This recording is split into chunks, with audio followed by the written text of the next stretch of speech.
കർത്താവ് ഇടയ്ക്കിടയ്ക്ക് ആളുകളോട് ചോദിക്കുന്നുണ്ട്, ഞാൻ ആരാണ് എന്നുള്ളത്. ശിഷ്യന്മാരോടാണ് പ്രാഥമികമായി ചോദിക്കുന്നത്. അത് കേവലമായൊരു ചോദ്യം മാത്രമല്ല, അതിനപ്പുറമായി ഞാൻ ആരാണ് എന്ന് ഞാൻ തന്നെ തിരിച്ചറിയണമെന്നുള്ള കർത്താവിൻ്റെ ബോധ്യം. അത് പലപ്പോഴും നമ്മുടെ അടുക്കലേക്കൊക്കെ വരുമ്പോഴേക്കും നമ്മളത് ലഘൂകരിച്ച് അതിൻ്റെ പ്രാധാന്യം വളരെ കുറഞ്ഞു പോകാറുണ്ട്. ഈ പെരുന്നാളിൽ സംബന്ധിക്കുവാൻ ഇന്ന് ഇവിടെ വന്നു ചേർന്നിരിക്കുന്ന എൻ്റെ പ്രിയപ്പെട്ട സഹോദരങ്ങൾ ആ കാര്യത്തിൽ പ്രത്യേകം ശ്രദ്ധിക്കുന്നത് നല്ലതായിരിക്കും. ഞാൻ ഉൾപ്പെടെയാണ് പറയുന്നത്.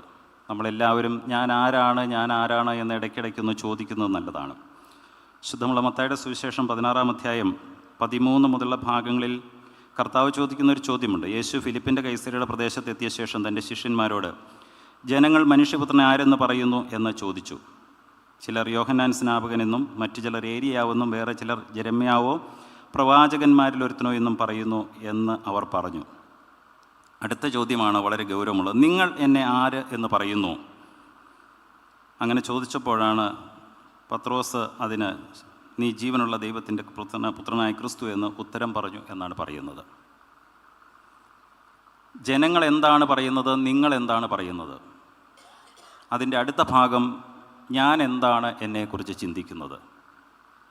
ഞാനിത് പറയുമ്പോൾ ഇന്നത്തെ സാഹചര്യത്തെക്കുറിച്ച് ഞാൻ പറയാതെ നിങ്ങൾക്കെല്ലാവർക്കും അറിയാം.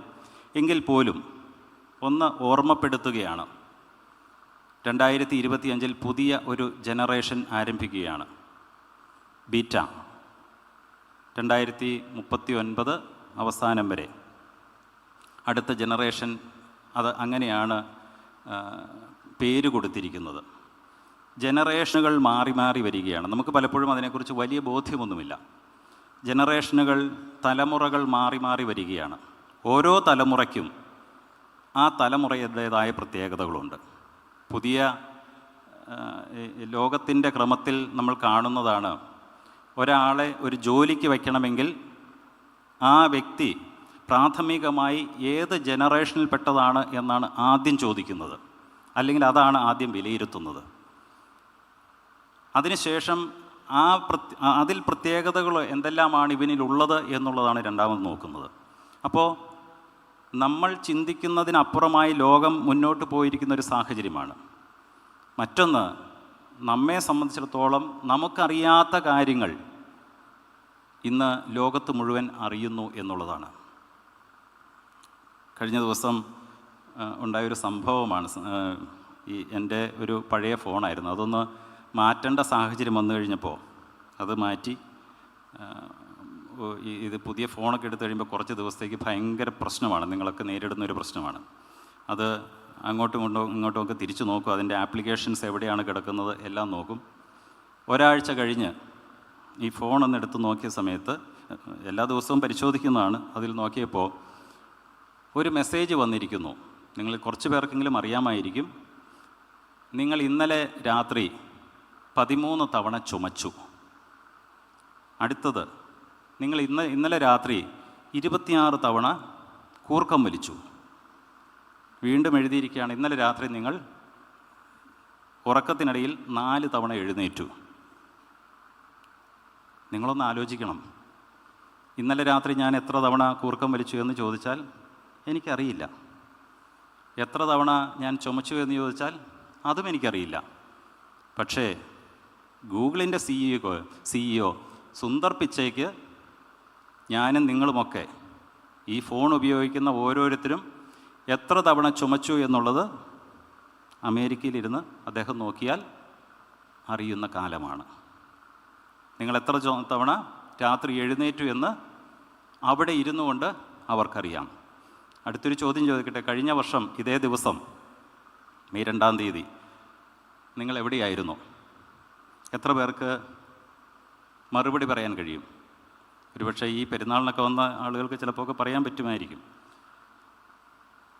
കഴിഞ്ഞ വർഷം ഇതേ ദിവസം ഇതേ സമയത്ത് നിങ്ങൾ എവിടെയായിരുന്നു എന്ന് നിങ്ങളുടെ ഫോണിൽ നോക്കിയാൽ കൃത്യമായിട്ട് അറിയാൻ പറ്റും.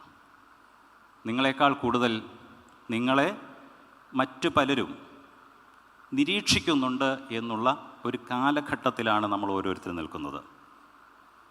പലപ്പോഴും റാഞ്ചിക്കൊണ്ടു പോകുന്ന കൊച്ചു പക്ഷികൾ താഴെ ജീവിക്കുമ്പോൾ അവരുടെ പിന്നിൽ അവരുടെ മുകളിൽ ആരോ ഒരാൾ ഏത് സമയത്തും എന്നെ റാഞ്ചിക്കൊണ്ടു പോകാനുണ്ടെന്നുള്ള ഭയത്തോടു കൂടി പല ജീവികളും ഈ ലോകത്ത് ജീവിക്കുന്നുണ്ട്. ഇന്ന് മനുഷ്യൻ ആ അവസ്ഥയിലായിരിക്കുന്നു എന്നുള്ളത് നമ്മൾ വളരെ ഗൗരവത്തോടെ ഓർക്കണം. നമ്മുടെ അസുഖങ്ങൾ എന്താണ്? നമ്മളുടെ പ്രത്യേകതകൾ എന്താണ്? നമ്മൾ മറ്റുള്ളവരോട് എങ്ങനെയാണ് ഇടപെടുന്നത്? നമ്മുടെ സുഹൃത്തുക്കൾ ആരാണ്? നമുക്ക് നൽകപ്പെട്ടിരിക്കുന്ന ചുമതലകൾ നമ്മൾ എത്രമാത്രം ആത്മാർത്ഥതയോടെ പ്രവർത്തിക്കുന്നുണ്ട്? ഇതുൾപ്പെടെയുള്ള കാര്യങ്ങൾ മറ്റു പലർക്കും അറിയാം, നമുക്കറിയില്ല എന്നുള്ളത് മാത്രമേ ഉള്ളൂ. ഈ സാഹചര്യം ഞാൻ സൂചിപ്പിച്ചത് നമ്മെ സംബന്ധിച്ചിടത്തോളം കേവലമായൊരു ധ്യാനയോഗത്തിലിരിക്കുക എന്നുള്ളതും പ്രാർത്ഥനയുടെ കൂടെ ഇരിക്കുക എന്നുള്ളതിനും അപ്പുറമായി ധാരാളം കാര്യങ്ങൾ നമ്മുടെ ജീവിതത്തിൽ നമ്മൾ ആലോചിക്കുകയും നമ്മുടെ ജീവിതത്തെ ക്രമപ്പെടുത്തിയെടുക്കുകയും ചെയ്യേണ്ടതുണ്ട് എന്നുള്ളത് സൂചിപ്പിക്കാൻ വേണ്ടി മാത്രമാണ്. അതുകൊണ്ടാണ് കർത്താവ് ചോദിക്കുന്നത്, അന്ന് ഈ സംവിധാനങ്ങളൊന്നുമില്ല, അതുകൊണ്ടാണല്ലോ കർത്താവ് ചോദിക്കുന്നത്, ഞാൻ ആരെന്നാണ് ജനങ്ങൾ പറയുന്നത്? എന്നെക്കുറിച്ച് നിങ്ങൾക്ക് എന്താണ് അറിയാവുന്നത്? നിങ്ങൾ എന്നെക്കുറിച്ചുണ്ടാക്കിയിരിക്കുന്ന ഒരു ബിംബം എന്താണ്? എൻ്റെ ഇമേജ് എന്താണ്? ഞാൻ എങ്ങനെ നിങ്ങളുടെ അടുക്കൽ ഇടപെടുന്നു? ഈ ഒരു ചോദ്യം കർത്താവ് ചോദിച്ചുവെങ്കിൽ അതേ ചോദ്യം ആവർത്തിച്ച് ചോദിക്കുവാനുള്ള ഉത്തരവാദിത്വം നമുക്ക് എല്ലാവർക്കുമുണ്ട് എന്നുള്ളത് നമ്മൾ വളരെ ഗൗരവത്തോടെ ഓർക്കണം. ഞാൻ ഒരല്പസമയം ചിന്തിക്കുവാൻ വേണ്ടി ആഗ്രഹിക്കുന്നത്, നമ്മളെല്ലാം ഒരു തരത്തിൽ അല്ലെങ്കിൽ മറ്റൊരു തരത്തിൽ ഒരു കുടുംബത്തിൽ നിന്ന് പോന്നിട്ടുള്ള ആളുകളാണ്. കുടുംബത്തിൻ്റെ പ്രത്യേകതകളൊക്കെ നമുക്കുണ്ടാകാം. കൂട്ടുകുടുംബമാകാം, ചെറിയ കുടുംബമാകാം, അല്ലെങ്കിൽ ഒറ്റയ്ക്ക് താമസിക്കുന്നവരാകാം. ഏത് തരത്തിൽ ജീവിക്കുന്നവരാണെങ്കിലും അങ്ങനെ ജീവിക്കുന്നവരുടെ ഇടയിൽ നമുക്ക് എങ്ങനെ ഇവിടെ നിലനിന്ന് പോകാൻ കഴിയും എന്നുള്ളതിനെക്കുറിച്ച് നമുക്ക് നൽകപ്പെടുന്ന ചില സന്ദേശങ്ങൾ നമ്മളൊന്ന് ഓർത്തു പോകുന്നതും ആ കുടുംബങ്ങൾ എങ്ങനെയായിരുന്നു തങ്ങളുടെ ജീവിതത്തെ ക്രമപ്പെടുത്തിയിരുന്നത് എന്നുള്ളതും നമ്മളൊന്ന് ഓർത്തു പോകുന്നത് നല്ലതായിരിക്കും എന്ന് ഞാൻ കരുതുകയാണ്. ഈ അച്ഛൻ ഇവിടെ സൂചിപ്പിച്ച ചില കാര്യങ്ങളിലൊക്കെ എങ്ങനെ പ്രശ്നങ്ങളെ നേരിടേണ്ടി വരുമ്പോൾ എങ്ങനെയാണ് നേരിടാൻ സാധിക്കുന്നത് എന്ന് അല്പം കൗതുകത്തോടെ നോക്കുന്നയാളാണെന്ന് പറഞ്ഞു. പലപ്പോഴും എനിക്ക് തോന്നിയിട്ടുള്ളൊരു കാര്യം, നമ്മളൊക്കെ എടുക്കുന്ന നിലപാടുകൾ അത് നമ്മളായി ഉണ്ടാക്കിയതൊന്നുമല്ല. നമുക്ക് നൽകപ്പെട്ട ചില സന്ദേശങ്ങളാണ്, നമുക്ക് നൽകപ്പെട്ട ചില മാതൃകകളാണ്. എൻ്റെ പിതാവ്, എൻ്റെ മാതാവ് എന്നെ എങ്ങനെയാണ് പരുവപ്പെടുത്തിയെടുത്തത് എന്നുള്ളതനുസരിച്ചായിരിക്കും ഞാൻ ജീവിക്കുന്നത്. ഏതെങ്കിലും തരത്തിൽ നമുക്ക് ഓരോരുത്തർക്കും എന്തെങ്കിലും നന്മകൾ അവകാശപ്പെടുവാനുണ്ടെങ്കിൽ ആ നന്മകൾക്കെല്ലാം അവകാശിയായിരിക്കുന്നത് പ്രാഥമികമായി നമ്മുടെ പിതാവും നമ്മുടെ മാതാവുമായിരിക്കും എന്നുള്ള കാര്യത്തിൽ യാതൊരു സംശയമില്ല. ഞാൻ എൻ്റെ അമ്മയെയും അപ്പനെയും കുറിച്ച് ചിന്തിക്കുന്നത്, അവരെ പോലെ നല്ല ആളുകൾ വേറെ ഉണ്ടായിട്ടില്ല എന്നുള്ളതാണ്. എൻ്റെ സ്വഭാവത്തിന് അവരിൽ നിന്ന് നൽകിയ ഉപദേശങ്ങളും അവരിൽ നിന്ന് നൽകിയ സംഭാവനകളും മാത്രമാണ് എന്നെ ഞാനായി നിലനിർത്തുന്നത് എന്നുള്ളതാണ്. ഇത് എനിക്ക് മാത്രം അവകാശപ്പെട്ടതല്ല. നമ്മൾ ഓരോരുത്തരും നമ്മളെക്കുറിച്ച് ആലോചിക്കുമ്പോൾ നമ്മൾ അറിയേണ്ടതുമാണ്. അവിടെ അവരെടുക്കുന്ന ചില നിലപാടുകൾ, ആ നിലപാടുകൾ എങ്ങനെ നമ്മളെ സ്വാധീനിക്കുന്നു എന്നുള്ളത് വിശുദ്ധ വേദപുസ്തകത്തിൽ ഉൽപ്പത്തി പുസ്തകം 27-ാം അധ്യായത്തിൽ ഒരു കുടുംബത്തെക്കുറിച്ച് സൂചിപ്പിക്കുന്നുണ്ട്. ഞാൻ പലപ്പോഴും വീണ്ടും വീണ്ടും ആവർത്തിച്ച് വായിക്കുന്ന ഒരു ഭാഗം, അല്ലെങ്കിൽ എൻ്റെ മനസ്സിൽ ഞാൻ നന്നായി കോറിയിട്ടിരിക്കുന്ന ഒരു ഭാഗം ഉൽപ്പത്തി പുസ്തകം 27-ാം അധ്യായം 13-ാം വാക്യമാണ്. അത് ഞാൻ എന്താണ് എന്ന് പിന്നീട് പറയാം. ഇവിടെ റെബേക്ക എന്ന് പറയുന്ന ഒരു സ്ത്രീ, ഇസഹാക്കിൻ്റെ ഭാര്യ, തൻ്റെ മൂത്ത മകനെ വിളിച്ച് പറയുന്ന ഒരു രഹസ്യമുണ്ട്. നമ്മൾ കേട്ടിട്ടുള്ളതാണ്. എന്താ പറയുന്നത്? മകനെ, ജ്യേഷ്ഠ അവകാശം ഏശാവിന് കൊടുക്കാൻ പോവുകയാണ്, നിൻ്റെ ജ്യേഷ്ഠന് കൊടുക്കാൻ പോവുകയാണ്. നീ എത്രയും നേരത്തെ ഞാൻ പറയുന്നത് പോലെ കേൾക്കണം. നീ പോയി ഞാൻ പറയുന്നത് പോലെ ഈ കാര്യങ്ങളെല്ലാം ചെയ്ത്, ഇവിടെ പറയുന്നത് 6-ാം വാക്യത്തിൽ, 27-ാം അധ്യായം 6-ാം വാക്യത്തിൽ തൻ്റെ മകനായ യാക്കോബിനോട് പറഞ്ഞത്, നിൻ്റെ അപ്പൻ നിൻ്റെ സഹോദരനായ ഏശാവിനോട് സംസാരിച്ചു. ഞാൻ എൻ്റെ മരണത്തിന് മുൻപേ തിന്ന് നിന്നെ യഹോവയുടെ മുൻപാകെ അനുഗ്രഹിക്കേണ്ടതിന് നീ വേട്ടയിറച്ചി കൊണ്ടുവരിക, വന്ന് രുചികരമായ ഭോജനം ഉണ്ടാക്കി തരിക എന്ന് പറയുന്നത് ഞാൻ കേട്ടു. അമ്മ ഒരു നല്ല അമ്മയാണ്. അമ്മമാരെല്ലാം നല്ലവരാണ്, അല്ലെങ്കിൽ നല്ലവരാകണം. ആ അമ്മ ഇളയ മകനെ വിളിച്ചിട്ട് പറയുന്നതാണ്, അപ്പനൊരു കാര്യം പറയുന്നത് ഞാൻ കേട്ടു, നീ ഇത് ചെയ്യണം. എന്താ ചെയ്യേണ്ടത്? ഞാൻ ഈ പറയുന്നത് പോലെയൊക്കെ ചെയ്യണം. ആകയാൽ മകനെ, നീ എൻ്റെ വാക്ക് കേട്ട് ഞാൻ നിന്നോട് കൽപ്പിക്കുന്നത് ചെയ്യുക. ആട്ടിൻകൂട്ടത്തിൽ ചെന്ന് അവിടെ നിന്ന് 2 നല്ല കോലാട്ടിൻകുട്ടികളെ കൊണ്ടുവരിക. ഞാൻ അവയെ കൊണ്ട് നിൻ്റെ അപ്പന് ഇഷ്ടമുള്ള രുചികരമായ ഭോജനം ഉണ്ടാക്കിത്തരും. നിൻ്റെ അപ്പൻ തിന്ന് തൻ്റെ മരണത്തിന് മുൻപേ നിന്നെ അനുഗ്രഹിക്കേണ്ടതിന് നീ അത് അവൻ്റെ അടുക്കൽ കൊണ്ടു ചെല്ലണം. ഒരമ്മ മകനോട് പറയുന്ന വാക്കുകളാണ്. അപ്പൻ്റെ ഇഷ്ടം നിവർത്തിച്ചു കൊടുക്കണം. പക്ഷേ പ്രശ്നം ഒന്നേ ഉള്ളൂ, പറയേണ്ട മകനോടാണോ പറഞ്ഞത് എന്നുള്ളൊരു സംശയം. നാട്ടു നടപ്പനുസരിച്ച്, അന്നത്തെ സാമൂഹ്യ സംവിധാനം അനുസരിച്ച് മൂത്ത മകന് കിട്ടേണ്ട അവകാശമാണ്. അത് അമ്മയായി പറയുന്നു ഇളയ മകനോട്, നീ പോയി ഇതെല്ലാം ചെയ്ത് ജ്യേഷ്ഠാവകാശം നീ ഏറ്റെടുക്കണം എന്നുള്ളത്. ഈ സമയത്ത് യാക്കോബ് തൻ്റെ അമ്മയായ റെബേക്കയോട് പറയുന്നൊരു കാര്യമുണ്ട്. എൻ്റെ സഹോദരനായ ഏശാവ് രോമമുള്ളവനും ഞാൻ രോമമില്ലാത്തവനുമാകുന്നുവല്ലോ. പക്ഷേ അപ്പൻ എന്നെ തപ്പി നോക്കും. ഞാൻ ഉപായി എന്ന് അവന് തോന്നിയിട്ട് ഞാൻ എൻ്റെ മേൽ അനുഗ്രഹമല്ല ശാപം തന്നെ വരുത്തും എന്ന് പറഞ്ഞു. 12-ാം വാക്യമാണ്. അടുത്ത വാക്യമാണ് ഞാൻ പറഞ്ഞത്. ഞാൻ ഇടയ്ക്കിടയ്ക്ക് വീണ്ടും വീണ്ടും ആവർത്തിക്കുന്ന എൻ്റെ അമ്മയെക്കുറിച്ച് ഞാൻ ചിന്തിക്കുന്ന, എൻ്റെ അമ്മ എന്നെ വഴി നടത്തിയെന്ന് അഭിമാനത്തോടെ ഞാൻ ചിന്തിക്കുമ്പോൾ ഓർക്കുന്ന ഒരു വാക്കിതാണ്. അങ്ങനെ പറഞ്ഞപ്പോൾ അവൻ്റെ അമ്മ അവനോട് പറയുന്നതാണ്, മകനെ, നിൻ്റെ ശാപം എൻ്റെ മേൽ വരട്ടെ, എൻ്റെ വാക്ക് മാത്രം കേൾക്കുക, പോയി കൊണ്ടുവാ എന്ന് പറഞ്ഞു എന്നാണ് പറയുന്നത്. ഒരമ്മയെടുത്ത ഒരു നിലപാടാണ്. മകൻ ചോദിക്കുന്നുണ്ട്, അമ്മേ, ഞാൻ ചെയ്യാൻ പോകുന്നത് തെറ്റല്ലേ? അപ്പൻ എന്നെ കണ്ടുപിടിക്കും.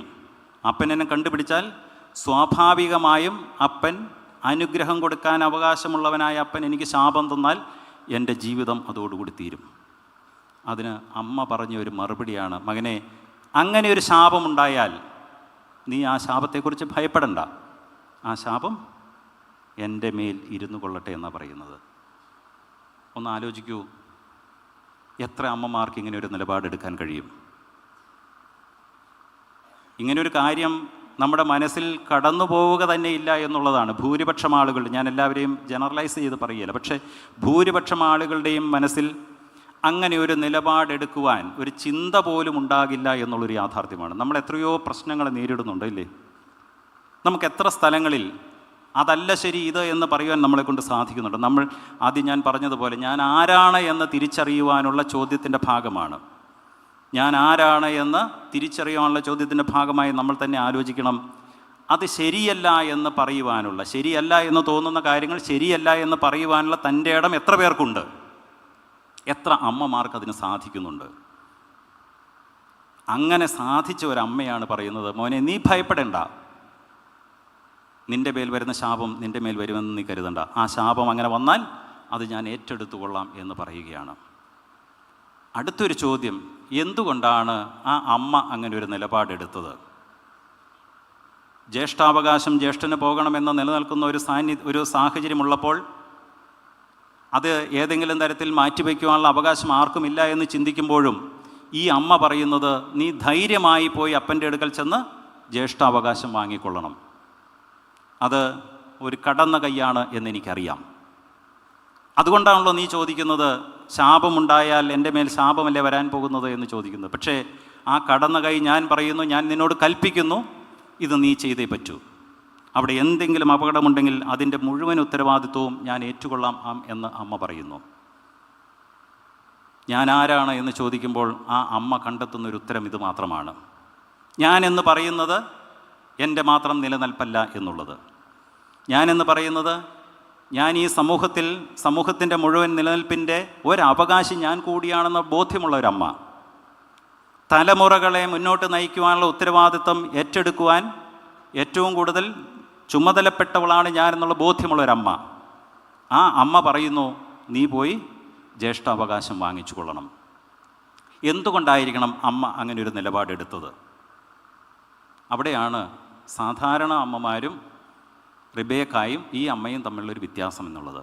എന്തുകൊണ്ടാണ് അമ്മ ഇങ്ങനെ ഒരു നിലപാടെടുത്തത്? ഞാൻ ആരാണ് എന്ന് കൃത്യമായി അറിയാമായിരുന്ന അമ്മ. എൻ്റെ മക്കൾ 2 പേരുണ്ട്, അതിൽ ആരാണ് അവകാശിയായിട്ടുള്ളത് എന്ന് കൃത്യമായി അറിയാവുന്നൊരമ്മ. കുറച്ചുകൂടി തെളിച്ച് പറഞ്ഞാൽ, കേവലമായൊരു സ്ഥാനത്തിൻ്റെ പേരിൽ ജ്യേഷ്ഠാവകാശം ഏശാവിന് കൊടുത്താൽ നാളുകളിലുണ്ടാകാൻ പോകുന്ന വലിയ അപകടത്തെക്കുറിച്ച് ഭീതിയുള്ള ഒരമ്മ, ആ അമ്മ പറയുകയാണ്, ആ അമ്മ തീരുമാനമെടുക്കുകയാണ്, ഒരു കാരണവശാലും കേവലമായൊരു സ്ഥാനത്തിൻ്റെ പേരിൽ ജ്യേഷ്ഠന് ജ്യേഷ്ഠാവകാശം കൊടുക്കാൻ പാടില്ല. അതങ്ങനെ ജ്യേഷ്ഠന് ജ്യേഷ്ഠാവകാശം കൊടുത്താൽ അത് സമൂഹം മുഴുവൻ തലമുറകൾ നശിച്ചു പോകുമെന്ന ഉത്തമ ബോധ്യമുള്ള ഒരു അമ്മയാണ് നമ്മളിവിടെ കാണുന്നത്. അതുകൊണ്ടാണ് ഞാൻ പറഞ്ഞത്, അമ്മമാർ എങ്ങനെ നമ്മളെ വളർത്തി വിടുന്നു എന്നുള്ളത്, എങ്ങനെയാണ് നമുക്ക് മാതൃക കാണിച്ചു തരുന്നത് എന്നുള്ളത്. എവിടെയെങ്കിലും ഒരു കുറവുണ്ടെങ്കിൽ അതിൻ്റെ പ്രാഥമികമായ ഉത്തരവാദിത്തം അമ്മമാർക്ക് തന്നെയാണ് എന്നുള്ളത് തിരിച്ചറിയുവാനും അത് മനസ്സിൽ ഇടയ്ക്കിടെ ധ്യാനിക്കുവാനുമുള്ള ഉത്തരവാദിത്തം എല്ലാ അമ്മമാർക്കുമുണ്ട് എന്നുള്ളതും സൂചിപ്പിക്കട്ടെ. അപ്പോൾ ഈ അമ്മ അങ്ങനെ അങ്ങ് പറഞ്ഞു വിട്ടു. ഇനിയാണ് അടുത്തൊരു ഭാഗം. ഈ അവകാശം മേടിക്കുവാൻ, ജ്യേഷ്ഠാവകാശം മേടിക്കുവാൻ അവിടെ ചെന്ന മകൻ, ഇളയ മകൻ, അവന് ചെന്നപ്പോൾ 18-ാം വാക്യത്തിൽ പറയുന്നുണ്ട്, അമ്മ അതെല്ലാം കൊടുത്ത് അവൻ്റെ കയ്യിൽ കൊടുത്തു വിട്ടു. അവൻ അപ്പൻ്റെ അടുക്കൽ ചെന്ന് അപ്പ എന്ന് പറഞ്ഞതിന്, ഞാനിതാ, നീ ആരാണ് മകനെ എന്ന് അവൻ ചോദിച്ചു. യാക്കോബ് അപ്പനോട്, ഞാൻ നിൻ്റെ ആദ്യജാതൻ ഏശാവ് എന്നോട് കൽപ്പിച്ചത് ഞാൻ ചെയ്തിരിക്കുന്നു, എഴുന്നേറ്റിരുന്ന് എൻ്റെ വേട്ടയിറച്ചി തിന്ന് എന്നെ അനുഗ്രഹിക്കണമേ എന്ന് പറഞ്ഞു എന്നാണ് പറയുന്നത്. അമ്മയുടെ നിർദ്ദേശമനുസരിച്ചാണ് അവൻ പോകുന്നത്. അമ്മ പറഞ്ഞിരിക്കുന്നത് ശരിയാണ് എന്ന് അവന് ബോധ്യം വന്നതുകൊണ്ട് അവൻ അതിൻ്റെ പിന്നാലെ പോവുകയാണ്. എനിക്ക് ആവശ്യമുണ്ടായിട്ടില്ല, പക്ഷേ എൻ്റെ അമ്മയാണ് എന്നോട് പറഞ്ഞിരിക്കുന്നത്. അവൾ അതിനുള്ള സർവ്വ റിസ്കുകളും എടുക്കാൻ അവൾ തയ്യാറാണ്. ആ അമ്മ പറഞ്ഞപ്പോൾ ഞാനത് ചെയ്തേ പറ്റൂ. പിതാവിൻ്റെ അടുക്കൽ ചെന്നു. അവിടെ ചെന്നപ്പോൾ, മകനെ, നിനക്ക് ഇത്ര വേഗത്തിൽ കിട്ടിയത് എങ്ങനെയെന്ന് ചോദിച്ചതിന്, നിൻ്റെ ദൈവമായ യഹോവ എന്നെ നേർക്ക് വരുത്തി തന്നു എന്ന് അവൻ പറഞ്ഞു. അതെല്ലാം കൃത്യമായി പറയുവാൻ ചില ബോധ്യങ്ങളൊക്കെ അവന് ലഭിച്ചിരുന്നു എന്നുള്ളതാണ്. അങ്ങനെ അവന് അനുഗ്രഹം ഇവൻ പറയുന്നതാണ്, മകനെ, അടുത്ത് വരിക, നീ എൻ്റെ മകനായ ഏശാവ് തന്നെയോ അല്ലയോ എന്ന് ഞാൻ തപ്പി നോക്കട്ടെ എന്ന് പറഞ്ഞു. യാക്കോബ് തൻ്റെ അപ്പനായ ഇസഹാക്കിനോട് അടുത്ത് ചെന്ന് അവനെ തപ്പി നോക്കി. ശബ്ദം യാക്കോബിൻ്റെ ശബ്ദം, കൈകൾ ഏശാവിൻ്റെ കൈകൾ തന്നെ എന്ന് പറഞ്ഞു എന്നാണ് പറയുന്നത്. കാഴ്ച കുറവുള്ള ഒരു മനുഷ്യനാണ്. ആ മനുഷ്യന് സംശയം തോന്നുകയാണ്, ഇവൻ യാക്കോബാണോ ഏശാവാണോ എന്നുള്ളത്. പക്ഷേ അവിടെ സംഭവിക്കുന്നത് നമുക്കറിയാം. അനുഗ്രഹം കൊടുത്ത് അവനെ അവിടെ നിന്ന് പറഞ്ഞയക്കുകയാണ്. ഏശാവിൻ്റെ കൈകൾ പോലെ രോമമുള്ള ആയതുകൊണ്ട് അവൻ തിരിച്ചറിയാതെ അവനെ അനുഗ്രഹിച്ചു എന്നാണ് ഇവിടെ രേഖപ്പെടുത്തിയിരിക്കുന്നത്. ഒരു പിതാവിനെ സംബന്ധിച്ചിടത്തോളം അവൻ്റെ മകൻ്റെ കൈകളിലെ രോമങ്ങൾ തപ്പി നോക്കിയാൽ അത് മനുഷ്യൻ്റേതാണോ മൃഗത്തിൻ്റേതാണോ എന്ന് തിരിച്ചറിയാൻ കഴിയുമോ ഇല്ലയോ എന്നുള്ളത് കേവലമായൊരു സംശയമാണ്. സ്വാഭാവികമായും ഈ മനുഷ്യനെ സംബന്ധിച്ചിടത്തോളം ഇത് യാക്കോബ് തന്നെ അല്ലേ എന്നുള്ള കാര്യത്തിൽ സംശയമുണ്ടായിരുന്നു എന്നുള്ളത് നമ്മൾ തിരിച്ചറിയണം. പക്ഷേ അവിടെ ഈ അവകാശം യാക്കോബിന് കൊടുക്കണമെന്ന തീരുമാനം ഇസഹാക്കിൻ്റെ ഭാഗത്തു നിന്നുണ്ടാവുകയാണ്. എന്തുകൊണ്ടായിരിക്കണം ഇസഹാക്ക് അങ്ങനെ ഒരു തീരുമാനമെടുക്കുന്നത്? അവിടെയാണ് ഞാൻ ആദ്യം സൂചിപ്പിച്ചതുപോലെ നമ്മെ ഒരുക്കിവിടുന്ന കുടുംബത്തിൻ്റെ പ്രാധാന്യം എന്നുള്ളത്, ഒരുക്കിവിടുന്ന മാതാപിതാക്കളുടെ പ്രാധാന്യം എന്നുള്ളത്. ഒരുക്കിവിടുന്നവർ എങ്ങനെയാകണം അടുത്ത തലമുറയെന്ന് തീരുമാനിക്കുമ്പോൾ ആ തീരുമാനം കൃത്യമായി നടപ്പാക്കുവാനുള്ള അവകാശം നമുക്ക് ലഭിക്കുന്നുണ്ടെങ്കിൽ അവിടെ കൃത്യതയോടെ അവർക്ക് മുന്നോട്ട് പോകാൻ കഴിയുമെന്നുള്ള കാര്യത്തിൽ യാതൊരു സംശയമില്ല. ഇസഹാക്ക് അവൻ്റെ മേൽ കൈവച്ച് അവനെ അനുഗ്രഹിക്കുകയാണ്. ഇവിടെ ഒരു ചോദ്യം, എന്തുകൊണ്ടാണ് ഇസഹാക്ക് റിബേക്ക എടുത്ത തീരുമാനത്തോട് ചേർന്ന് നിൽക്കുന്നത്? ഈ ചോദ്യത്തിനാണ് ഓരോ അമ്മമാരുടെ കൂടെ നിൽക്കുന്ന പിതാക്കന്മാരും മറുപടി കണ്ടെത്തേണ്ടത്. വളരെ ലഘുവായി സൂചിപ്പിച്ചാൽ, വളരെ ലളിതമായി പറഞ്ഞാൽ, ഇസഹാക്കിന് കൃത്യമായി ബോധ്യമുണ്ടായിരുന്നു തൻ്റെ ഭാര്യ പറഞ്ഞയക്കുന്നത് ഒരിക്കലും തെറ്റാൻ ഇടയല്ല എന്നുള്ളത്. അവളുടെ ദീർഘവീക്ഷണം എന്താണ് എന്ന് കൂടെ നിന്ന് കാലത്ത് മുഴുവൻ ഇസഹാക്ക് അനുഭവിച്ചറിഞ്ഞിട്ടുള്ളതാണ്. ഇസഹാക്കിനെ മുന്നോട്ട് നയിക്കുന്ന ഓരോ സമയങ്ങളിലും അവനത് തിരിച്ചറിയുകയും തൻ്റെ ഭാര്യ എടുക്കുന്ന തീരുമാനങ്ങൾ കുടുംബത്തിന് ദോഷകരമായി ഒന്നും വരില്ല എന്നുള്ള ബോധ്യവുമുള്ള ആ അമ്മ പറഞ്ഞു വിട്ട മകന് അനുഗ്രഹം കൊടുത്ത് പിതാവ് തിരിച്ചയക്കുകയാണ്. എൻ്റെ ചോദ്യം ഇതാണ്, ഇങ്ങനെ തീരുമാനമെടുക്കാൻ എത്ര അമ്മമാർക്ക് കഴിയും? ആ തീരുമാനങ്ങൾ എടുക്കുമ്പോൾ എത്ര അമ്മമാർ എടുത്ത തീരുമാനം ശരിയാണ് എന്ന് പറയുവാൻ പിതാക്കന്മാർക്ക് കഴിയും? ഇത് രണ്ടും ഒരുമിച്ച് ചേരുന്ന സമയത്താണ് നമ്മൾ അറിയേണ്ടത് അങ്ങനെയുള്ള മക്കളാണ് ഈ സമൂഹത്തിന് നേതൃത്വം നൽകുവാൻ യഹോവയാൽ നിയോഗിക്കപ്പെട്ടവർ എന്നുള്ളത്.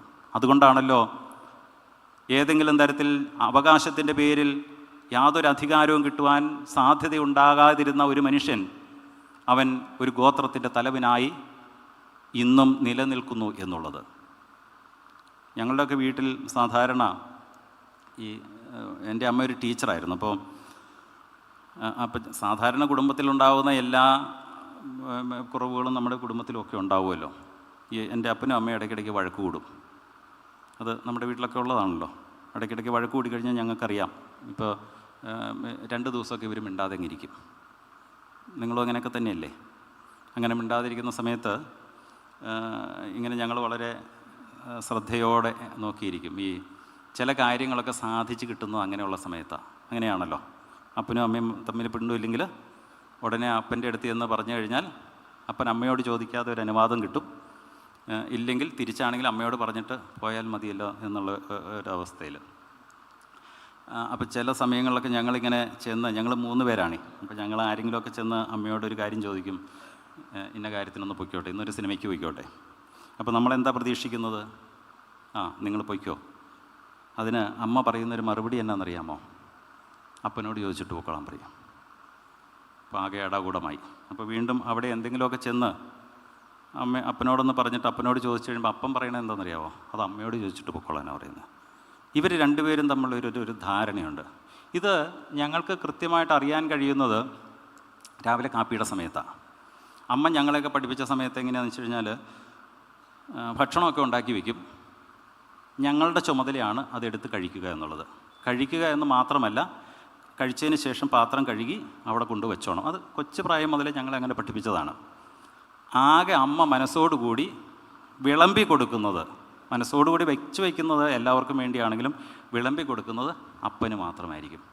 അപ്പോൾ ഈ ചില ദിവസങ്ങളിൽ ഞങ്ങൾ ഇങ്ങനെയുള്ള ദിവസങ്ങൾ കണ്ടെത്തുന്നത് ഇങ്ങനെയാണ്. ചില ദിവസങ്ങളിൽ രാവിലെ എഴുന്നേൽക്കുമ്പോൾ കാപ്പിക്കകത്ത് പഞ്ചസാര ഇട്ടിട്ട് ഈ LP സ്കൂളിൽ മണിയടിക്കും പോലെ അമ്മ മണിയടിക്കും.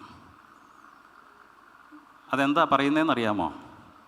നമ്മൾ തമ്മിൽ വർത്തമാനമൊക്കെ പറയലില്ല എന്നുള്ളത് ശരിയാണെങ്കിലും ഇങ്ങനെയുള്ള കാപ്പി ഞാനിവിടെ വെച്ചിട്ടുണ്ട്, വന്ന് എടുത്ത് കുടിച്ചോണം എന്നാണ് പറയുന്നത്. ഒന്ന് ആലോചിച്ച് നോക്കുക. വെറും സാധാരണ ഒരു ഗ്രാമപ്രദേശത്ത് ജീവിക്കുന്ന ഒരു അപ്പനും അമ്മയും തമ്മിലുള്ള ഒരു ധാരണയെക്കുറിച്ചാണ് ഞാനിത് പറഞ്ഞത്. ഒരു സമയത്തും അമ്മ അപ്പൻ്റെ കാര്യം നോക്കാതിരുന്നിട്ടില്ല. അതുപോലെ തന്നെ തിരിച്ചും ഏത് പ്രശ്നമുണ്ടെങ്കിലും അമ്മയുടെ കാര്യത്തിൽ എന്ത് കാര്യം പറഞ്ഞാലും അത് നീ ചെയ്തുകൊള്ളൂ എന്നുള്ളതല്ലാതെ അത് വേണമോ എന്ന് ചോദിച്ചത് ഞാൻ കേട്ടിട്ടില്ല, ഞങ്ങളാരും കേട്ടിട്ടില്ല. അതുകൊണ്ട് തന്നെ സ്വയംഭരണ അവകാശം നൽകപ്പെട്ട കുടുംബത്തിലെ മക്കളായിട്ടാണ് ഞങ്ങൾ വളർന്നത്. അതുകൊണ്ട് തന്നെ എന്തിനിത് ചെയ്യുന്നു എന്നുള്ളൊരു ചോദ്യം അപ്പൻ്റെ ഭാഗത്തുനിന്ന് ഞങ്ങളുടെ അടുക്കൽ വരാറില്ല.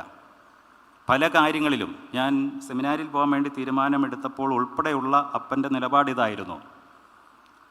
സെമിനാരിൽ പോകുന്നതിനൊന്നും കുഴപ്പമില്ല, നിങ്ങൾക്കറിയില്ല, ഇപ്പം അച്ഛൻ പറഞ്ഞതുപോലെ ചില പ്രതിസന്ധികളൊക്കെ ഉള്ള പ്രദേശമാണ്. ഇവിടെ തെക്കൻ മേഖലകളിൽ സെമിനാരിയിൽ പോകാനോ വൈദികനാകാനോ ആഗ്രഹിക്കുന്നത് പോലെ അല്ല വടക്കൻ മേഖലകളിൽ. അവിടെ വൈദികനാകാൻ പോകുന്നവരുടെ എണ്ണമൊക്കെ വളരെ കുറവാണ്.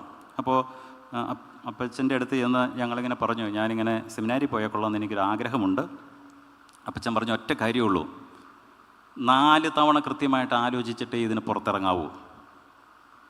നിനക്ക് അങ്ങനെയാണ് തോന്നുന്നതെങ്കിൽ ധൈര്യമായി നീ മുന്നോട്ട് പോയിക്കൊള്ളണം. ഏതെങ്കിലും ഒരു സമയത്ത് കാര്യത്തിന് പോയി ഇടയ്ക്ക് അത് വേണ്ട എന്ന് തോന്നി തിരിച്ചു വരാനുള്ള ഒരു നിയോഗമല്ല നിനക്കുള്ളത്.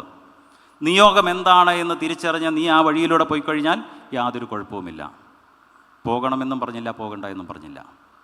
അമ്മയെ സംബന്ധിച്ച് കുറച്ചും കൂടി താല്പര്യക്കുറവായിരുന്നു, സെമിനാരിൽ പോകണ്ട എന്നുള്ളൊരു നിലപാടായിരുന്നു. പക്ഷേ അപ്പൻ ഇത് പറഞ്ഞപ്പോൾ അമ്മ പറഞ്ഞതാണ്, അപ്പച്ചൻ പറഞ്ഞത് എന്താണെന്ന് വെച്ചാൽ അത് ചെയ്തു കൊള്ളണം എന്നുള്ളതാണ്. അതുകൊണ്ട് തന്നെ നമ്മളെ സംബന്ധിച്ചിടത്തോളം, ഒരു വ്യക്തിയെ സംബന്ധിച്ചിടത്തോളം അവൻ എടുക്കുന്ന തീരുമാനങ്ങൾ ശരിയാണോ തെറ്റാണോ എന്ന് തിരിച്ചറിയാൻ നിൻ്റെ മനസ്സാക്ഷിയോട് നീ ചോദിക്കണമെന്ന് പറയുമ്പോൾ ആ മനസ്സാക്ഷിയുടെ തീരുമാനമനുസരിച്ച് മുന്നോട്ട് പോകാനുള്ള അവകാശം നിങ്ങൾ മക്കൾക്ക് കൊടുക്കുന്നുണ്ടെങ്കിൽ ആ മക്കളെ സംബന്ധിച്ചിടത്തോളം അവർക്ക് വഴിതെറ്റിപ്പോകാനുള്ള സാധ്യതകൾ വളരെ കുറവാണ്. പക്ഷേ ഇപ്പോൾ പലപ്പോഴും പല കാര്യങ്ങളും കാണുമ്പോൾ വലിയൊരു സങ്കടമാണ്. എനിക്കിവിടെ ഒരു സ്കൂളിൻ്റെ ചുമതലയുണ്ട്. അപ്പോൾ ആ സ്കൂളിൽ ഞാൻ ഇടയ്ക്ക് ചില സ്ഥലങ്ങളിലൊക്കെ ഞാനിതൊന്ന് ഓർമ്മിപ്പിക്കുന്നതാണ്. ആ സ്കൂളിൽ കുറച്ച് കുട്ടികൾ അവർക്ക് ഒരു ക്യാമ്പ് നടത്തേണ്ട വന്നു. അപ്പോൾ ഭക്ഷണം എല്ലാവരും കൂടി ഉണ്ടാക്കാനാണ് തീരുമാനിച്ചത്. 10ാം ക്ലാസ്സിലെ കുട്ടികളാണ് കൂടുതലുണ്ടായിരുന്നത്. അവിടുത്തെ രമണി ടീച്ചർ അവരെ വിളിച്ച് പറഞ്ഞു, നമുക്ക് ഭക്ഷണം നമുക്ക് തന്നെ ഉണ്ടാക്കാം. ആ ഭക്ഷണം ഉണ്ടാക്കി കഴിഞ്ഞാൽ നമുക്ക് ചിലവ് വളരെയേറെ കുറയ്ക്കാം. അങ്ങനെ ചിലവ് കുറച്ച് പോകണം. എല്ലാ സാധനങ്ങളും നമ്മൾ വാങ്ങണം, നമ്മൾ വാങ്ങി അത് പരുവപ്പെടുത്തി എടുക്കണം എന്നെല്ലാം പറഞ്ഞ് ചുമതലപ്പെടുത്തി. ടീച്ചർ പറഞ്ഞു, പച്ചക്കറി എല്ലാം എടുത്ത് വെച്ചിട്ട് പറഞ്ഞു, ഇതെല്ലാം അരിഞ്ഞു വെച്ചേരെ, കുമ്പളങ്ങ മാത്രം അരിയണ്ട എന്നും പറഞ്ഞു. ഇതൊരു ഗ്രാമപ്രദേശത്തുള്ളൊരു സ്കൂളാണ്. മലയാറ്റൂരിനടുത്ത് കോടനാട് എന്ന് പറയുന്ന ഗ്രാമത്തിൽ ഔഗാംബാവയുടെ പേരിൽ സ്ഥാപിക്കപ്പെട്ട മലങ്കര സഭയുടെ ഒരു CBSE സ്കൂളാണ്. ഞാനിതും സൂചിപ്പിക്കുന്നത് നമ്മുടെ മക്കളൊക്കെ എവിടെ നിന്ന് വരുന്നു എന്നുള്ളതും അവരുടെ ഇന്നത്തെ ഒരു അവസ്ഥ എന്താണ് എന്നുള്ളതും ആ ഗ്രാമപ്രദേശത്ത് നടന്ന ഒരു സംഭവത്തിലൂടെ പറയാൻ വേണ്ടിയിട്ട് മാത്രമാണ്. അവിടെ എല്ലാം പരുവപ്പെടുത്തി വെച്ചു. ടീച്ചർ കുറച്ച് നേരം കഴിഞ്ഞ് കറങ്ങി തിരിഞ്ഞ് വന്നു കഴിഞ്ഞപ്പോൾ കുമ്പളങ്ങിയ ഉൾപ്പെടെ ഉള്ള സാധനങ്ങളെല്ലാം പിള്ളേർ അരിഞ്ഞു വെച്ചിട്ടുണ്ട്. ടീച്ചറിന് ആദ്യം സന്തോഷമായി, പിന്നെ സങ്കടമായി. ടീച്ചർ വന്നിട്ട് ചോദിച്ചു, കുമ്പളങ്ങ ഇങ്ങനെ ആയിരുന്നില്ല അരിയേണ്ടത്, നിങ്ങളോട് ഞാൻ പറഞ്ഞിരുന്നല്ലോ, ഞാൻ പറഞ്ഞിട്ട് കുമ്പളങ്ങ അരിഞ്ഞാൽ മതിയെന്ന് നിങ്ങളോട് പറഞ്ഞതല്ലേ. ഉടനെ 10ാം ക്ലാസ്സിലെ കുട്ടികളുടെ ഒരു മറുചോദ്യം, ടീച്ചറെ ഇതിലേതാ കുമ്പളങ്ങ എന്ന്. ഞാനിത് പറഞ്ഞത് ഏതെങ്കിലും തരത്തിൽ നിങ്ങൾക്കത് കേട്ടപ്പോൾ ഇത്തിരി സന്തോഷം തോന്നിയെന്ന് എനിക്കറിയാം. ഇന്ന് വീട്ടിൽ ചെന്നൊന്ന് ചോദിക്കണം, മക്കളെ നിങ്ങൾക്ക് എത്ര പേർക്ക് കുമ്പളങ്ങ കണ്ടാൽ തിരിച്ചറിയാമെന്നുള്ളത്, ഈ പച്ചക്കറികൾ എത്ര നിങ്ങൾക്കറിയാം എന്നുള്ളത്. ജീവിതത്തിൻ്റെ യാത്ര ഇങ്ങനെയാണ്. അവർ ലോകത്തിൻ്റെ അങ്ങേ അറ്റത്തിരിക്കുന്ന ആളുകളുമായി അവർ പരസ്പരം ചാറ്റ് ചെയ്യുന്നുണ്ടാവും, അവർ കൃത്യമായവർക്ക് സംസാരിക്കാൻ കഴിയുന്നുണ്ടാവും. പക്ഷേ ചുറ്റുപാടും നിൽക്കുന്നവരെ തിരിച്ചറിയാൻ കഴിയുന്നുണ്ടോ? എവിടെയാണ് നമുക്ക് വഴിതെറ്റിപ്പോയത്? എൻ്റെ മകനെയും എൻ്റെ മകളെയും എൻ്റെ ഭർത്താവിനെയും എൻ്റെ അമ്മയെയും എല്ലാം തിരിച്ചറിയുവാൻ എനിക്ക് സാധിക്കുന്നുണ്ടോ? എൻ്റെ അമ്മയ്ക്ക് സാധിക്കുന്നുണ്ടോ? അത് നമ്മെ സംബന്ധിച്ചിടത്തോളം വളരെ ഗൗരവമുള്ളൊരു കാര്യമാണ്. ഓരോ കാര്യങ്ങൾ ചെയ്യുമ്പോഴും ഇത് നിങ്ങളാണ് ചെയ്യേണ്ടതെന്നും നിങ്ങളാണ് നാളുകളിൽ ഇതിനെ നയിക്കേണ്ടതെന്നും അടുത്ത തലമുറയുടെ വക്താക്കൾ നിങ്ങളാണ് എന്നും പറയുവാനുള്ള ഉത്തരവാദിത്വവും അതവർക്ക് ഭരമേൽപ്പിച്ചു കൊടുക്കുവാനുള്ള ചുമതലാബോധ്യവും ഓരോരുത്തർക്കും ഉണ്ടാകണം എന്നുള്ളത് ഞാൻ ഓർമ്മിപ്പിക്കും. ഇതിൻ്റെ സാന്ദർഭികമായി ഞാൻ പറഞ്ഞു എന്ന് മാത്രമേ ഉള്ളൂ. മറ്റൊരമ്മയുണ്ടായിരുന്നു. ആ അമ്മയെ സംബന്ധിച്ചിടത്തോളം അമ്മയ്ക്ക് ഒരിക്കലും നേരിടാൻ കഴിയാത്ത ഒരു വലിയ പ്രതിസന്ധി ഉണ്ടായി. അമ്മ തൻ്റെ കുഞ്ഞിനെയും എടുത്തുകൊണ്ട് ഉൽപ്പത്തി പുസ്തകം 21-ാം അധ്യായത്തിൽ ഹാഗാറിനെ കുറിച്ച് സൂചിപ്പിക്കുന്നുണ്ട്. മറ്റൊരു കുടുംബത്തിൽപ്പെട്ട അമ്മയാണ്. അമ്മ ഒരു തീരുമാനമെടുക്കുകയാണ്, എനിക്കിവിടെ നിന്ന് ഇറങ്ങേണ്ടി വരുന്നു, ഞാൻ വലിയ സങ്കടമൊന്നും പറഞ്ഞിട്ട് കാര്യമില്ല. കൊച്ചിൻ്റെ അപ്പൻ അവിടെ പറയുന്ന ഇതാണ്, എല്ലാ സാധനങ്ങളും ഒരു കൂട്ടി ആവശ്യത്തിന് വെള്ളം കൊടുത്തു, ആവശ്യത്തിന് ഭക്ഷണം കൊടുത്തു, കുഞ്ഞിനെയും കൊടുത്ത് അവനെ അവിടേക്ക് പറഞ്ഞു വിടുകയാണ്. അങ്ങനെ ഇതിൽ പറയുന്നതാണ്, 21-ാം അധ്യായം 14-ാം വാക്യത്തിൽ പറയുന്നതാണ്, എബ്രഹാം അതികാലത്ത് എഴുന്നേറ്റ് അപ്പവും ഒരു തുരുത്തി വെള്ളവും എടുത്ത് ഹാഗാറിൻ്റെ തോളിൽ വെച്ചു, കുട്ടിയെയും കൊടുത്ത് അവളെ അയച്ചു, അവൾ പുറപ്പെട്ടു പോയി ബേർഷേബ മരുഭൂമിയിൽ ഉഴന്ന് നടന്നു എന്നാണ് പറയുന്നത്. എന്ത് ക്രൂരമായ ഒരു സാഹചര്യത്തിലൂടെയാണ് അവൾക്ക് കടന്നു പോകേണ്ടി വന്നത്. തൻ്റെ നാഥൻ്റെ, തൻ്റെ പ്രിയപ്പെട്ടവൻ്റെ, തൻ്റെ കുടുംബത്തിൽ എന്നെ നയിക്കുന്നവൻ്റെ ഒരു കുഞ്ഞിന് ജന്മം നൽകുവാനുള്ള അവകാശം ലഭിച്ചപ്പോൾ സന്തോഷത്തോടെ സ്വീകരിച്ചവളാണ് അവൾ.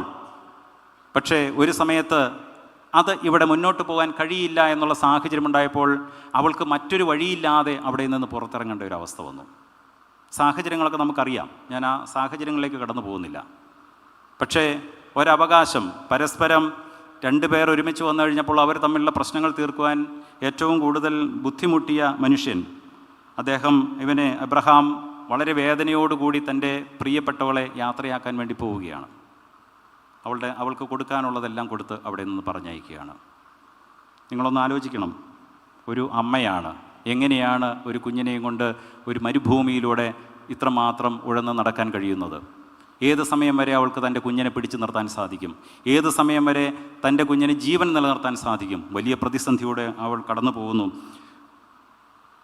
പലപ്പോഴും മനസ്സിനെ കീറി മുറിക്കുന്ന ചില അനുഭവങ്ങൾ ഏതാനും വാക്കുകളിലായി ഇവിടെ സൂചിപ്പിച്ചു വെച്ചിട്ടുണ്ട്. ഇവിടെ എഴുതിയിരിക്കുന്ന ഇതാണ്, തുരുത്തിയിലെ വെള്ളം ചെലവായ ശേഷം അവൾ കുട്ടിയെ ഒരു കുറുങ്കാടിൻ്റെ തണലിലിട്ടു എന്നാണ് പറയുന്നത്.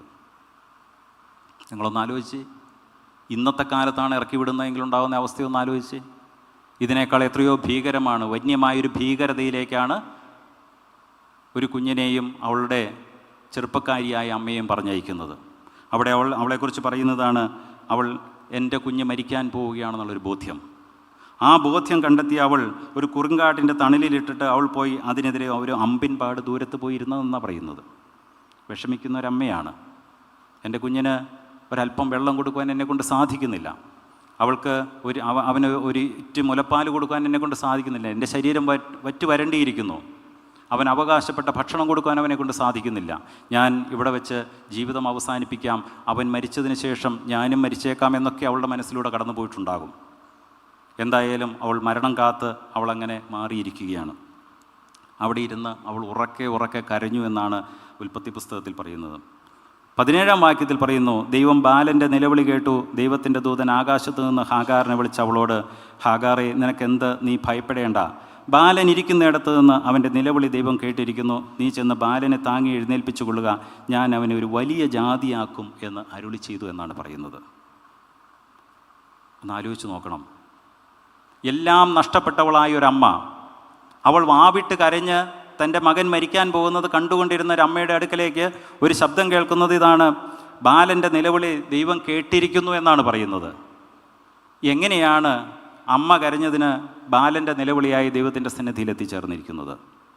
നമ്മളൊക്കെ കണക്ക് പറയുമല്ലോ, 9 മാസം 9 ദിവസം 9 നാഴിക 9 വിനാഴികയെല്ലാം അമ്മയുടെ ഗർഭപാത്രത്തിൽ കിടന്ന് അവൻ ഉരുവായി തീർന്ന് പുറത്തേക്ക് ഇറങ്ങുന്നവനാണ്. അവൻ്റെ ഓരോ ചലനവും ഏറ്റവളാണ്. ഈ ലോകത്തിലെ ഏറ്റവും വലിയ വേദന ഏതാണ് എന്ന് ചോദിച്ചാൽ അതിന് ഉത്തരം കണ്ടെത്തിയത് ഒരമ്മയുടെ പ്രസവ വേദനയാണെന്ന് പറയുന്നത്. അതിന് ചില കണക്കുകളൊക്കെ പറയുന്നുണ്ട്. 27 ആണെന്ന് ഞാൻ കരുതുന്നു. 27 ചെറു അസ്ഥികൾ ഒരു കുഞ്ഞിന് ജന്മം കൊടുക്കുന്ന സമയത്ത് ഒരു അമ്മയുടേതായി ഒടിയുന്നുണ്ട് എന്നാണ് പറയുന്നത്. അതിനുശേഷം അത് വീണ്ടും പഴയതുപോലെയൊക്കെ ആവുന്നുണ്ടെങ്കിൽ പോലും ഇതിനിടയിൽ വളരെ രസകരമായി ചില ഭർത്താക്കന്മാർ പറഞ്ഞു, അമ്മമാരുടെ വേദന അത്ര വലിയ വേദനയൊന്നുമല്ല, അതുകൊണ്ട് ഇത് അമ്മ എങ്ങനെ വേദനിച്ചു എന്ന് പറയുന്നതിൽ വലിയ അർത്ഥമൊന്നുമില്ല എന്ന് പറഞ്ഞു. അതിനെക്കുറിച്ചൊരു പരീക്ഷണം നടത്തി. 4 പേരെ മറ്റാണ് അതിന് തയ്യാറായ 4 പേര് വന്ന് ഇവർക്ക് വേദന കൃത്രിമമായിട്ട് വേദന കൊടുത്തു. ഒരു 4 സ്റ്റേജ് ഉണ്ടെങ്കിൽ 2 സ്റ്റേജ് കഴിഞ്ഞതോടുകൂടി പകുതി പേര് നിർത്തി. 3-ാമത്തെ സ്റ്റേജ് കഴിഞ്ഞപ്പോൾ ഇതെല്ലാം വലിച്ചു പറിച്ചിട്ടിട്ട് ഓടിയെന്നാണ് പറയുന്നത്. അപ്പനെ, വേദന ഞാൻ സഹിച്ചോളാം എന്ന്. അപ്പോൾ ഒരമ്മയെടുക്കുന്ന വേദന എന്താണ്? ആ വേദനയിൽ നിന്ന് ഉരുത്തിരിഞ്ഞു വരുന്ന ഒരു കുഞ്ഞ്, ആ കുഞ്ഞിനൊരമ്മയ്ക്ക് തിരിച്ചറിയാൻ കഴിയുന്നുണ്ടോ ഇല്ലയോ എന്നുള്ളതിന് മറ്റൊരു ചോദ്യത്തിൻ്റെ ആവശ്യമുണ്ടോ എന്ന് എനിക്ക് തോന്നുന്നില്ല. ഇവിടെ അമ്മയ്ക്കുണ്ടാകുന്ന അതേ വികാരം തന്നെ സ്വർഗത്തിലും ഉണ്ടായി എന്ന് തന്നെ നാം കരുതേണ്ടിയിരിക്കുന്നു. അതുകൊണ്ടാണല്ലോ ഇവിടെ പറയുന്നത്, അമ്മ കരഞ്ഞെങ്കിലും ഇവിടെ പറയുന്നതാണ്, ദൈവം ബാലൻ്റെ നിലവിളി കേട്ടു. ദൈവത്തിൻ്റെ ദൂതൻ ആകാശത്ത് നിന്ന് ഹാഗാറിനോട് ചില കാര്യങ്ങൾ കൽപ്പിക്കുകയാണ്. എന്തുകൊണ്ടാണത് സംഭവിക്കുന്നത്? ഉത്തരം വളരെ ലളിതമാണ്. സ്വർഗത്തിന് പോലും അമ്മയെയും മകനെയും രണ്ടായി കാണാൻ കഴിയുകയില്ല എന്നുള്ളതാണ്. എൻ്റെ അമ്മ എനിക്ക് ജന്മം നൽകി എന്നെ ജീവിക്കാൻ അനുവദിച്ചുവെങ്കിൽ അവളുടെ ഔദാര്യം മാത്രമാണ് എൻ്റെ നിലനിൽപ്പ് എന്നുള്ളൊരു ബോധ്യം ഒരു മകൻ ഉണ്ടാകുന്നില്ല എങ്കിൽ അതിൻ്റെ കുഴപ്പം മകൻ്റേതാണ് എന്ന് ഞാൻ കരുതുന്നില്ല. മറിച്ച് അമ്മയ്ക്ക് അത് അവനെ മനസ്സിലാക്കി കൊടുക്കാൻ കഴിഞ്ഞില്ല എന്നുള്ളത് മാത്രമേ ഉള്ളൂ. നമ്മൾ ഓർക്കണം, നമ്മെ സംബന്ധിച്ചിടത്തോളം നമുക്ക് നമ്മുടെ മക്കളെ കൂടെ നിർത്തുവാനും അവർക്ക് വേണ്ടി താൻ കഷ്ടപ്പെട്ടത് തിരിച്ചറിയുവാനും കഴിയുന്നുണ്ടോ എന്നുള്ളത്. കുറച്ച് നാളുകൾക്ക് മുൻപ് കണ്ട ഒരു 5 മിനിറ്റ് ദൈർഘ്യമുള്ള വാട്ട് ഈസ് ദാറ്റ് എന്ന് പറയുന്ന ഒരു ചെറിയ ഷോർട്ട് ഫിലിമുണ്ട്. നല്ല രസമാണ്. നിങ്ങളെപ്പോഴെങ്കിലും അതൊന്ന് പോയി കാണുന്നത് നല്ലതാണ്. What is that? അതിൽ ഒരു പ്രായമായൊരു മനുഷ്യൻ, ആ പ്രായമായ മനുഷ്യൻ തൊടിയിലിങ്ങനെ ഇരിക്കുമ്പോൾ കൂടെ മകനുമുണ്ട്. 25 വയസ്സായ 27 വയസ്സായൊരു മകൻ. അവനും അവിടെ ഇരുന്ന് ഇങ്ങനെ ഇരിക്കുന്നു. അപ്പന് കാഴ്ച വളരെ കുറഞ്ഞിട്ടുണ്ട്. അപ്പോൾ അങ്ങനെ പറഞ്ഞുകൊണ്ടിരിക്കുന്നതിൻ്റെ ഇടയ്ക്ക് അവിടെ ഒരു കൊച്ച് അടയ്ക്കാക്കുരുവി വന്നിരുന്നു. അടയ്ക്കാക്കുരുവി വന്നിരുന്നപ്പോൾ ഈ മനുഷ്യൻ ചെന്നിട്ട് ഈ അപ്പനിത് ചോദിച്ചു, മകനെ തട്ടി വിളിച്ചിട്ട് ചോദിച്ചു, അതെന്താണ്? അപ്പോൾ പറഞ്ഞു, അതൊരു അടയ്ക്കാക്കുരുവിയാണ്. കുറച്ച് കഴിഞ്ഞപ്പോൾ അത് സ്ഥാനം മാറിയിരുന്നു. ഉടനെ ഈ ആൾ വീണ്ടും വിളിച്ച് ചോദിച്ചു, മോനെ അതെന്താണ്? അതൊരു അടയ്ക്കാക്കുരുവിയാണ്. കുറച്ച് കഴിഞ്ഞപ്പോൾ വീണ്ടും ഇത് സ്ഥാനം മാറി. 4 തവണ ചോദിച്ചു കഴിഞ്ഞപ്പോൾ മകൻ്റെ ശബ്ദം ഉയരാൻ തുടങ്ങി. അവസാനം അവൻ പിതാവിൻ്റെ അടുത്ത് പൊട്ടിത്തെറിക്കുകയാണ്. ഞാൻ പലതവണ പറഞ്ഞില്ലേ അതൊരു അടയ്ക്കാക്കുരുവിയാണെന്ന്, പിന്നെ എപ്പോഴും ഇങ്ങനെ ചോദിക്കുന്നത് എന്തിനാണ്? ഈ മനുഷ്യൻ ഒന്നും പറയാതെ പെരയ്ക്കകത്തേക്ക് പോയി തിരികെ വന്നപ്പോൾ അയാളുടെ കയ്യിലൊരു ചെറിയ ഡയറി ഉണ്ടായിരുന്നു. ഈ ഡയറി കൊണ്ടുവന്ന് ഈ മകൻ്റെ കയ്യിൽ കൊടുത്തിട്ട് പറഞ്ഞു, ഇതൊന്ന് വായിക്കണം. അപ്പോൾ അവൻ അവിടെ ഇരുന്ന് നിശബ്ദനായി വായിക്കുന്നു. അല്ല, നീ ഉറക്കെ വായിക്കുക, എനിക്ക് കൂടി കേൾക്കണമല്ലോ. അതിൽ എഴുതിയിരുന്നത് ഇങ്ങനെയാണ്: ഇന്ന് എൻ്റെ മകന് 3 വയസ്സായി. അവന് ഇന്നത്തെ ദിവസം രാവിലെ ബർത്ത്ഡേ ആഘോഷമായിരുന്നു. ഞങ്ങൾ രാവിലെ കേക്ക് മുറിച്ചു, അവന് ഭംഗിയായ വസ്ത്രമൊക്കെ കൊടുത്തു. ആ വസ്ത്രത്തിലൊക്കെ അവൻ വളരെ സന്തോഷത്തോടെ തന്നെ അതൊക്കെ ഇട്ട് നടന്നു. വൈകുന്നേരമായപ്പോൾ ഞങ്ങൾ തൊടിയിൽ പോയി. അവിടെ പോയി ഇരുന്നപ്പോൾ ഒരു അടയ്ക്കാക്കുരുവി മുമ്പിൽ വന്നിരുന്നു. അപ്പോൾ അവൻ എന്നോട് ചോദിച്ചു അതെന്താണെന്ന്. അപ്പം ഞാൻ പറഞ്ഞു അതൊരു അടയ്ക്കാക്കുരുവിയാണെന്ന്. വീണ്ടും അവൻ സ്ഥാനം മാറിയപ്പോൾ വീണ്ടും ചോദിച്ചു അതെന്താണെന്ന്. അതൊരു അടയ്ക്കാക്കുരുവിയാണെന്ന് ഞാൻ വീണ്ടും പറഞ്ഞു. ഞാൻ അവിടെ നിന്ന് എഴുന്നേറ്റ് പോരുന്നതിന് മുൻപ് 21 തവണ അവൻ എൻ്റെ അടുക്കൽ ചോദിച്ചു അതെന്താണെന്ന്. ഞാൻ ഓരോ സമയവും അവനോട് പറഞ്ഞു അതൊരു അടയ്ക്കാക്കുരുവിയാണെന്ന്. ഓരോ സമയവും അടയ്ക്കാക്കുരുവിയാണെന്ന് അവൻ കേൾക്കുമ്പോൾ അവൻ തുള്ളിച്ചാടുമായിരുന്നു. എൻ്റെ മനസ്സ് വളരെ സന്തോഷത്തോടെയാണ് ഞാനത് കണ്ടത്. ഞങ്ങൾ അതിനുശേഷം വൈകുന്നേരം കയറിപ്പോന്നു, വന്ന് അത്താഴമൊക്കെ കഴിച്ച് ഞങ്ങൾ കിടന്നുറങ്ങി എന്ന് പറഞ്ഞ് അവസാനിപ്പിച്ചിരിക്കുകയാണ്. മകനെ സംബന്ധിച്ചിടത്തോളം അവനോട് 4 തവണ ചോദിച്ചപ്പോൾ 5ാമത്തെ തവണ അവൻ്റെ ശബ്ദം ഉയർന്നുവെങ്കിൽ ഓരോ മാതാപിതാക്കളും ആലോചിക്കേണ്ടതാണ്. നമ്മൾ നമ്മുടെ മക്കൾക്ക് കൊടുക്കുന്ന സ്നേഹത്തിൻ്റെ ആഴം എന്താണ് എന്ന് അവർക്ക് പറഞ്ഞു കൊടുക്കുവാൻ നമ്മളെക്കൊണ്ട് സാധിക്കുന്നുണ്ടോ? അവരാരാണ് എന്ന് തിരിച്ചറിയുവാൻ നമ്മളെക്കൊണ്ട് സാധിക്കുന്നുണ്ടോ? അങ്ങനെ തിരിച്ചറിയാൻ കഴിയുന്നില്ല എങ്കിൽ നമ്മുടെ ദൗത്യം ഞാൻ ആരാണ് എന്നുള്ള ചോദ്യത്തിന് മറുപടി കിട്ടുന്നില്ല എന്നുള്ളത് നമ്മൾ ഓരോരുത്തരും അറിഞ്ഞുകൊള്ളണം. മറ്റൊരു കുടുംബത്തെക്കുറിച്ച് ഞാൻ സൂചിപ്പിക്കട്ടെ. അത് എലിസബത്തിൻ്റെയും സക്കറിയ പുരോഹിതൻ്റെയും കുടുംബമാണ്. ശുദ്ധമുള്ള ലൂക്കോസിൻ്റെ സുവിശേഷം 1-ാം അധ്യായത്തിൽ പറയുന്നുണ്ട്. 57-ാം വാക്യത്തിൽ പറയുന്നത്, എലിസബത്തിനെ പ്രസവിക്കാനുള്ള കാലം തികഞ്ഞപ്പോൾ അവളൊരു മകനെ പ്രസവിച്ചു. കർത്താവ് അവൾക്ക് വലിയ കരുണ കാണിച്ചു എന്ന് അയൽക്കാരും ചാർച്ചക്കാരും കേട്ടിട്ട് അവളോടുകൂടെ സന്തോഷിച്ചു. 8-ാം നാളിൽ അവർ പൈതലിനെ പരിച്ഛേദന ചെയ്യുവാൻ വന്നു. അപ്പൻ്റെ പേര് പോലെ തന്നെ അവന് സഖരിയാവ് എന്ന പേര് വിളിക്കുവാൻ ഭാവിച്ചു. മറ്റൊരമ്മയെക്കുറിച്ചാണ് ഞാൻ സൂചിപ്പിക്കുന്നത്. ഞാൻ ആദ്യം പറഞ്ഞല്ലോ, ജ്യേഷ്ഠാവകാശം അനുജന് കൊടുക്കണമെന്ന നിലപാടെടുത്ത ഒരു അമ്മയുണ്ടായിരുന്നുവെങ്കിൽ, തൻ്റെ മകൻ മരിക്കുമെന്നറിഞ്ഞിട്ടും വാവിട്ട് നിലവിളിച്ച് അവൻ്റെ ജീവിതം തിരിച്ചു കിട്ടിയ ഒരു അമ്മയുണ്ടെങ്കിൽ, മറ്റൊരമ്മയെക്കുറിച്ച് ഇവിടെ സൂചിപ്പിക്കുകയാണ്. ആ അമ്മ പേര് ചോദിച്ച സമയത്ത് അമ്മ അവനോട് പറയുന്ന പേരെന്താണ്? സ്വാഭാവികമായും സമൂഹം ആഗ്രഹിച്ച പേരെന്താണ്? അത് സക്കറിയ എന്ന് തന്നെയാണ്. പക്ഷേ ആ അമ്മ അവരോട് പറഞ്ഞു, ഇവന് യോഹന്നാൻ എന്ന് പേരിടണമെന്ന് പറഞ്ഞു. ഇതിൽ കൂടുതൽ വല്ല പ്രശ്നം ഉണ്ടാവാനുണ്ടോ? അല്ലേ? നമ്മളങ്ങനെ ഈ വടക്കൻ പ്രദേശത്ത് ഒരു രീതിയുണ്ട്. ഈ വിവാഹത്തിൻ്റെ തലേ ദിവസം മധുരം വയ്ക്കുക എന്ന് പറയും. മധുരം വയ്ക്കുന്ന സമയത്ത് ഞങ്ങൾ മധുരം വച്ചോട്ടെ എന്ന് ചോദിക്കും. നിങ്ങൾ കുറച്ച് പേരെങ്കിലുമൊക്കെ കണ്ടിട്ടുണ്ടാവും. ആദ്യം മധുരം വച്ചോട്ടെ എന്ന് ചോദിച്ചു കഴിയുമ്പോൾ കേട്ടില്ല എന്ന് പറയും. 2ാമത് മധുരം വെച്ചോട്ടെ എന്ന് ചോദിക്കുമ്പോൾ അന്നേരം കേട്ടില്ലെന്ന് പറയും. 3ാമത്തെ തവണ മധുരം വെച്ചോട്ടെ എന്ന് ചോദിക്കുമ്പോൾ കേട്ടു, മധുരം വെച്ചോളൂ എന്ന അനുവാദവും കൊടുക്കും. അവിടെ ഒരാളും പറയാറില്ല മധുരം വെക്കണ്ട എന്ന്. എത്ര ഇഷ്ടക്കുറവാണെങ്കിലും അവിടെ മധുരം വെക്കണ്ട എന്ന് പറയാൻ കഴിയുന്ന ഒരു സാഹചര്യമല്ല. ഏതാണ്ട് സമാനമായൊരു സാഹചര്യത്തിലാണ് മകന് പേരിടുന്ന ഒരവസ്ഥ വന്നു. മകന് പേരിടുവാൻ വേണ്ടി നാട്ടുകാരെയൊക്കെ വിളിച്ചുകൂട്ടി, ചാർച്ചക്കാരെയൊക്കെ വിളിച്ചുകൂട്ടി. അവരെല്ലാം അടുത്ത് വന്നതിന് ശേഷം ഈ കൂടെ ഇരുന്ന ആളുകൾ ഔപചാരികതയുടെ പേരിൽ ചോദിക്കുകയാണ്, ഇവൻ എന്താണ് പേരിടാൻ പോകുന്നത്? അമ്മ പറഞ്ഞു, അവന് യോഹന്നാൻ എന്ന് പേരിടണം. വലിയ പ്രശ്നമായി. സ്വാഭാവികമാണല്ലോ. സ്ത്രീകൾക്ക് അങ്ങനെ പറയാനുള്ള അവകാശമുണ്ടോ? സ്ത്രീകളോട് ഞങ്ങൾ ചില കാര്യങ്ങളൊക്കെ സമൂഹം കൽപ്പിച്ചു വച്ചിട്ടുണ്ട്, അതിനപ്പുറത്തേക്കും ഇപ്പുറത്തേക്കും മാറാനുള്ള അവകാശം സ്ത്രീകൾക്കില്ല എന്ന് ഒരു ധാരണ പൊതുവിലുണ്ടായിട്ടുണ്ട്. ആ ധാരണയുടെ പുറത്ത് അവിടെ മുറുമുറുക്കാൻ തുടങ്ങി. അവൾ പറഞ്ഞു, പറ്റില്ല, യോഹന്നാൻ എന്ന പേര് തന്നെ അവന് കൊടുക്കണം എന്ന് അവൾ വീണ്ടും ആവശ്യപ്പെടുകയാണ്. യോഹന്നാൻ എന്ന പേര് കൊടുക്കണം എന്ന് പറഞ്ഞപ്പോൾ വീണ്ടും കൂടെ ഉണ്ടായിരുന്ന ആളുകൾ പറഞ്ഞു, എന്നാൽ ഇനി അവൻ്റെ അപ്പൻ്റെ അടുത്തൊന്ന് ചോദിച്ചു നോക്കാം. അപ്പോൾ സക്കറിയ പുരോഹിതൻ്റെ അവസ്ഥ നിങ്ങൾക്കറിയാമല്ലോ. ചെറിയൊരു സംശയത്തിൻ്റെ പേരിൽ സംശയം പറഞ്ഞതിൻ്റെ പേരിൽ അവന് ശബ്ദിക്കാൻ കഴിയാതിരിക്കുന്നൊരു സമയമാണ്. അവിടെ അവന് ചില വെളിപാടുകളൊക്കെ കിട്ടിയിരുന്നു. ഇവർ തമ്മിൽ ഈ സമയത്തൊന്നും കമ്മ്യൂണിക്കേഷൻ എന്തെങ്കിലും നടന്നതായി വേദപുസ്തകത്തിൽ സൂചിപ്പിക്കുന്നില്ല. പക്ഷേ പേരിടേണ്ട കാര്യം വന്ന് ചോദിച്ചു കഴിഞ്ഞപ്പോൾ അവൻ പറഞ്ഞു, എനിക്കൊരു എഴുത്തുപലക കൊണ്ടുപോയി തരണം. അവൻ ആംഗ്യം കാണിച്ചു. എഴുത്തുപലക കൊടുത്തപ്പോൾ സക്കറിയ പുരോഹിതൻ അതിലെഴുതിയ പേരെന്താണ്? യോഹന്നാൻ എന്ന് തന്നെ പേരിട്ടു. എല്ലാവരും അത്ഭുതപ്പെടുകയാണ്. എന്തുകൊണ്ടാണ് എലിസബത്ത് പറഞ്ഞ തീരുമാനത്തിൽ നിന്ന് മാറിപ്പോകാതെ അത് തന്നെ എഴുതണമെന്ന് സക്കറിയ പുരോഹിതൻ അവിടെ വെച്ച് കൽപ്പിച്ചത്? സക്കറിയ പുരോഹിതൻ്റെ മനസ്സിലുണ്ടായ തൻ്റെ കുടുംബത്തെക്കുറിച്ച്, തൻ്റെ മക്കളെക്കുറിച്ച്, അവർക്ക് പേരിടുന്ന ഒരു വലിയ ചടങ്ങിൽ എടുക്കേണ്ട തീരുമാനത്തെക്കുറിച്ച് ഒരു ചാഞ്ചല്യവും കൂടാതെ സക്കറിയ പുരോഹിതൻ അങ്ങനെ ഒരു തീരുമാനമെടുക്കാൻ കഴിഞ്ഞത് എന്തുകൊണ്ടാണ്? നമ്മുടെ മക്കളെ പഠിപ്പിക്കേണ്ട ഒരു കാര്യമാണ്. അവിടെയും മറ്റൊന്നുമല്ല, ഈ അപ്പനും അമ്മയും തമ്മിലുള്ള ഒരു കെമിസ്ട്രി ഉണ്ടല്ലോ, അത് പുറമേ കാണുന്നൊരു കെമിസ്ട്രി അല്ല. പരസ്പരം ഏതെങ്കിലുമൊക്കെ സമയത്ത് അങ്ങോട്ടും ഇങ്ങോട്ടും ചില കുഴപ്പങ്ങളും കുറവുകളും ഒക്കെ അങ്ങോട്ടും ഇങ്ങോട്ടും പറയും എന്നതിനപ്പുറത്തേക്ക് അതിൻ്റെ ഒരു കെമിസ്ട്രി അല്ല. അവരെ സംബന്ധിച്ചിടത്തോളം അവരുടെ മനസ്സുകൾ തമ്മിലുള്ള ഒരു ഏകതയായിരുന്നു, അവരുടെ കാഴ്ചപ്പാടുകൾ തമ്മിലുള്ള ഐക്യമായിരുന്നു.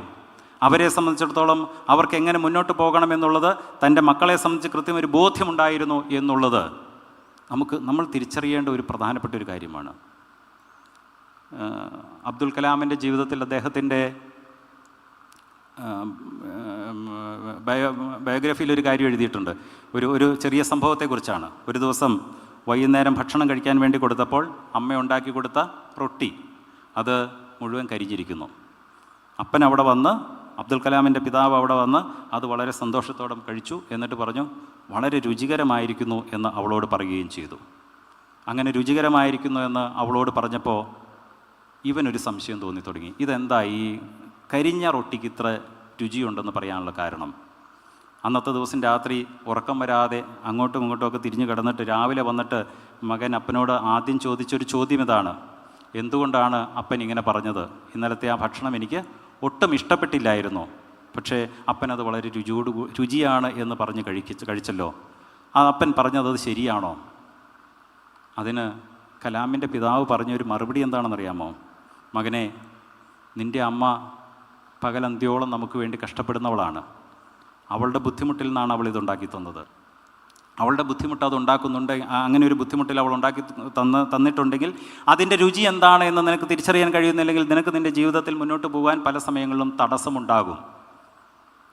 ഒരു പിതാവ് തൻ്റെ ഭാര്യയെക്കുറിച്ച് മകന് പറഞ്ഞു കൊടുത്ത ചില കാര്യങ്ങളാണ്. എലിസബത്തും സക്കറിയ പുരോഹിതനും തമ്മിലുള്ള ബന്ധത്തിൽ തൻ്റെ ഭാര്യ എടുക്കുന്ന തീരുമാനം തെറ്റിപ്പോകില്ല എന്ന് ഉറപ്പുള്ള സക്കറിയ പുരോഹിതൻ യോഹന്നാൻ എന്ന് തന്നെ പേരിടണമെന്ന് എഴുതി കൊടുത്തുവെങ്കിൽ അത് കേവലമായൊരു നിയോഗം മാത്രമല്ല, അവരുടെ മനസ്സുകൾ തമ്മിലുള്ള ഒരു ധൈര്യവും അവരുടെ മനസ്സുകൾ തമ്മിലുള്ള ചേർച്ചയുമായിരുന്നു എന്നുള്ളത് തിരിച്ചറിയേണ്ടതുണ്ട്. ഇവിടെയാണ് നമ്മൾ തിരിച്ചറിയേണ്ടത് ഒരമ്മ അമ്മയാകുന്നത് എങ്ങനെയാണ് എന്ന്. പരിശുദ്ധ കന്യമറിയാമ്മ ഒഴിച്ച് ബാക്കി ഒരാൾക്കും ഒരു പിതാവിൻ്റെ സാന്നിധ്യം കൂടാതെ ഒരു മകന് ജന്മം കൊടുക്കാൻ കഴിയുകയില്ല. അവരുടെ മനസ്സുകൾ തമ്മിലുള്ള ബന്ധം അത്രമാത്രം ആഴത്തിലുള്ളതല്ല എങ്കിൽ അവർക്കൊരു പുതിയ ജന്മം കൊടുക്കാൻ, ഒരു കുഞ്ഞിന് ജന്മം കൊടുക്കാൻ അവർക്ക് അവകാശവും ഉണ്ടാവുകയില്ല. അങ്ങനെ ഒരു അവകാശം ഉണ്ടാകണമെങ്കിൽ ഭാര്യയും ഭർത്താവും രണ്ടല്ല എന്നും അവരൊന്നാണ് എന്നും ഒരേ തരത്തിൽ അവൾ ചിന്തിച്ചുകൊണ്ട് പോകുന്നവരാണ് എന്ന് ബോധ്യത്തോടെ മുന്നോട്ട് പോകാനുള്ള ഒരു കുടുംബം നമ്മളിവിടെ വളർത്തിയെടുക്കണം എന്നുള്ള കാര്യത്തിൽ യാതൊരു സംശയമില്ല. അങ്ങനെയുള്ള മക്കളെക്കുറിച്ചാണ് പറയുന്നത്.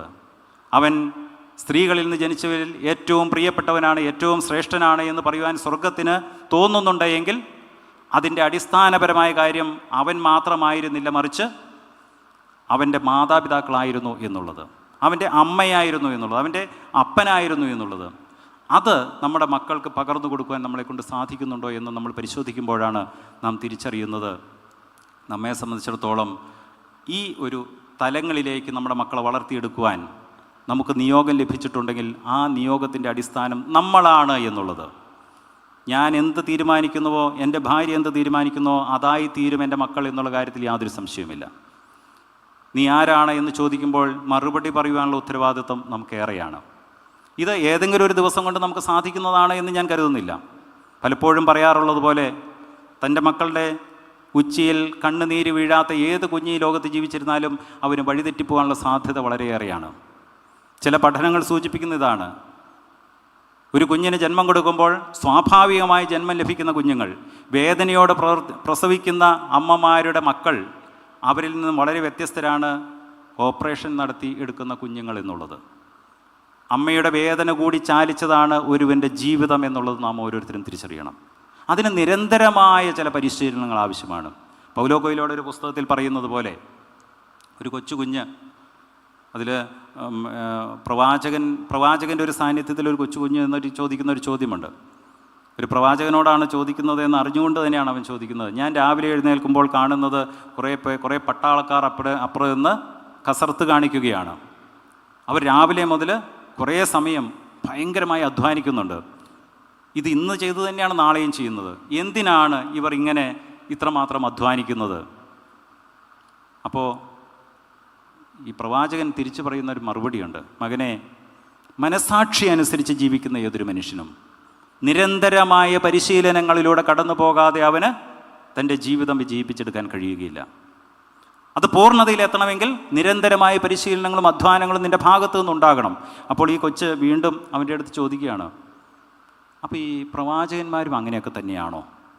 ചോദ്യം നേരെ തിരിച്ചുവിടും. നമ്മുടെ കുട്ടികൾ അങ്ങനെയാണല്ലോ. പുതിയ കുട്ടികളെക്കുറിച്ച് പറയുന്നത് പഴയ തലമുറയിൽ നിന്നും പുതിയ തലമുറയിലേക്ക് വന്നപ്പോൾ അവരുടെ ബ്രെയിൻ വെയ്റ്റ് തന്നെ ഏതാണ്ട് 200 ഗ്രാമിൻ്റെ വ്യത്യാസം ഉണ്ടായിട്ടുണ്ട് എന്നുള്ളതാണ്.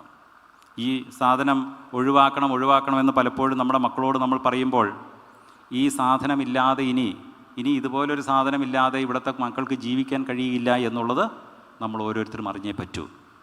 അവർ ജീവിക്കുന്ന കാലഘട്ടം അതാണ്.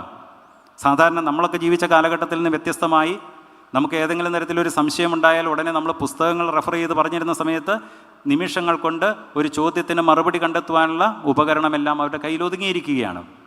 അതില്ലാതെ ഇനിയുള്ള കാലത്ത് ജീവിക്കാൻ കഴിയില്ല. പക്ഷേ അതിൻ്റെ പിന്നിലുള്ള പരിശീലനം അത് നിസ്സാരമല്ല എന്നുള്ളതാണ്. അതിന് പ്രവാചകൻ പറഞ്ഞൊരു മറുപടി ഇതാണ്, മകനെ, നീ ചോദിച്ചത് എന്നോടാണ്. ഞാനൊരു പ്രവാചകനായതുകൊണ്ട് ഞാൻ പ്രവചനം നടത്തുവാൻ എന്ത് പരിശീലനമാണ് വേണ്ടത് എന്നുള്ളതാണ് നിൻ്റെ ചോദ്യം. അതിനുള്ള ഉത്തരം കൃത്യമായിട്ട് ഞാൻ പറയുകയാണ്. പ്രവാചകൻ്റെ ദൗത്യം എന്താണ്? പ്രവാചകൻ്റെ ദൗത്യം എന്നുള്ളത് ദൈവത്തിൽ നിന്ന് കിട്ടുന്ന സന്ദേശങ്ങൾ സ്വീകരിച്ചെടുത്ത് അത് മറ്റുള്ളവർക്ക് പകർന്നു കൊടുക്കുവാനുള്ള വലിയ ഉത്തരവാദിത്തമാണ്. സന്ദേശങ്ങളെ മനനം ചെയ്ത് അത് യഥാർത്ഥ അർത്ഥത്തിൽ അവർക്ക് പകർന്നു കൊടുക്കാനുള്ള ഉത്തരവാദിത്തമാണ് ഞങ്ങളെ ഏൽപ്പിച്ചിരിക്കുന്നത്. അതുകൊണ്ട് തന്നെ നിരന്തരമായ പരിശീലനമില്ലാതെ ഒരു പ്രവാചകനും ഇവിടെ നിലനിൽക്കാൻ കഴിയുകയില്ല എന്നുള്ളത്. വിധവയുടെ ഭവനത്തിലേക്ക് ചെന്നപ്പോൾ അവർക്ക് ആവശ്യമുള്ളതെല്ലാം കൊടുക്കുവാൻ ഒരു പ്രവാചകനെ കൊണ്ട് സാധിച്ചുവെങ്കിൽ അത് കേവലമായൊരു ദിവസം കൊണ്ട് സാധിച്ചതല്ല. നിരന്തരമായ പരിശീലനം ലഭിച്ച ഒരു വ്യക്തിക്ക് മാത്രമാണ് അത് ചെയ്യാൻ കഴിയുകയുണ്ടായിരുന്നുള്ളൂ. ഇത് ഞാൻ അമ്മമാരോട് സൂചിപ്പിക്കുന്നത്, നമ്മെ സംബന്ധിച്ചിടത്തോളം കാലം മാറിക്കൊണ്ടിരിക്കുന്ന ഒരു സമയത്ത് എനിക്കെന്താണ് എൻ്റെ കുടുംബത്തിലെ റോൾ എന്ന് നോക്കുമ്പോൾ എൻ്റെ ഭർത്താവും ഞാനും ഒന്നായി തീർന്നാൽ മാത്രമാണ് നാളുകളിൽ ഈ കുടുംബത്തെ നയിക്കുവാനുള്ള ഉത്തരവാദിത്വം എനിക്ക് ഉണ്ടാവുകയുള്ളൂ എന്നുള്ള ബോധ്യം നമുക്കുണ്ടാകുന്നില്ല എങ്കിൽ, ഏതെങ്കിലും ഒരു സമയത്ത് തീരുമാനങ്ങൾ എടുക്കേണ്ടി വരുമ്പോൾ ആ തീരുമാനം ഞാൻ എടുക്കുന്നത് എനിക്ക് നൽകപ്പെട്ട ബോധ്യത്തിൻ്റെ അടിസ്ഥാനത്തിൽ ഇവരുടെ നിലനിൽപ്പിൻ്റെ അടിസ്ഥാനത്തിലാണ് എന്ന് പറയുവാൻ നമുക്ക് സാധിക്കുന്നില്ല എങ്കിൽ ആ കുടുംബത്തിൻ്റെ അവസ്ഥ വളരെ മോശമായി തീരും എന്നുള്ള കാര്യത്തിൽ യാതൊരു സംശയമില്ല. അതുകൊണ്ടാണ് കർത്താവ് ചോദിച്ചത്, ഞാൻ ആരെന്നാണ് നിങ്ങൾ പറയുന്നത്? എന്നെക്കുറിച്ച് നിങ്ങൾ എന്ത് പറയുന്നു? എന്നെക്കുറിച്ച് മറ്റുള്ളവർ എന്ത് പറയുന്നു? എന്നെ ഏൽപ്പിക്കുന്ന ദൗത്യം എന്താണെന്ന്. ഒരമ്മയുടെ ദൗത്യം എന്താണ്? അമ്മയുടെ ദൗത്യം ഒന്നാമതായും രണ്ടാമതായും മൂന്നാമതായും അടുത്ത തലമുറയെ നന്നായി വളർത്തിയെടുക്കുക എന്നുള്ളതാണ്. അത് നിസ്സാരമായൊരു കാര്യമല്ല. അത് കൂടെയുള്ള ആളോടുകൂടി ചേർന്ന് നിന്നുകൊണ്ട് തന്നെ ചെയ്യേണ്ടതാണ്. നമുക്ക് പലപ്പോഴും നമ്മുടെ സാഹചര്യങ്ങളെക്കുറിച്ച് മാത്രമേ നമ്മൾ ചിന്തിക്കാറുള്ളൂ.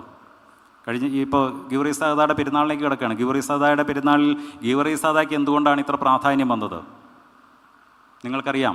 ഗീവറീസ് സാദയുടെ ഒരു കഥ നമ്മുടെയൊക്കെ മനസ്സിലുള്ളത്, ഒരു ദേശത്തിന് മുഴുവൻ കൊടുക്കേണ്ട ജലം തടഞ്ഞു നിർത്തി അവന് ഭക്ഷണം കൊടുക്കാൻ മുന്നോട്ട് വരാത്ത ഒരു പിശാച് അവിടേക്കുള്ള ജലത്തിൻ്റെ സ്രോതസ്സ് മുഴുവൻ അടച്ചു കളയുകയാണ് എന്നുള്ളതായിരുന്നു. സമാനമായൊരു സാഹചര്യങ്ങളോട് നമ്മളും കടന്നു പോകുന്നുണ്ട്.